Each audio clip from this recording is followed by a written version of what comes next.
এই ভিডিওটা শুনেন। এই দেশ থেকে শুধু আওয়ামী লীগ গিয়েছে, তার সমস্ত অপরাধ রয়ে গেছে, কারণ অপরাধ আওয়ামী লীগ করেনি, অপরাধ করেছে বাংলাদেশি মানুষ। অপরাধ বিএনপি করছে না, অপরাধ করছে বাংলাদেশের মানুষ। বিএনপি 15 বছর ছিল না, অপরাধ ছিল, আওয়ামী লীগ ছিল। এই আওয়ামী লীগ চলে গিয়েছে, অপরাধ রয়ে গেছে। সবাই বলছে বিএনপি করতেছে, আমি বলছি বিএনপিও করে না, আওয়ামী লীগও করে না, বাংলাদেশিরা করে অপরাধ। মায়ের ছেলে করে, স্ত্রীর স্বামী করে, ছেলের বাবা করে, মেয়ের বাবা করে, জামাইয়ের শ্বশুর করে, ভাতিজার চাচা করে, ভাগিনার মামা করে, মামার ভাগিনা করে।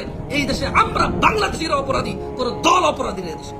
এই মানুষগুলো দল করে, এই অপরাধী মানুষগুলো কেউ আওয়ামী লীগ করে, কেউ বিএনপি করে, কেউ জাতীয় পার্টি করবে, কেউ এনসিপি করবে, কেউ ওই নাগরিক পার্টি নতুন করে একটা পার্টি এটা করবে।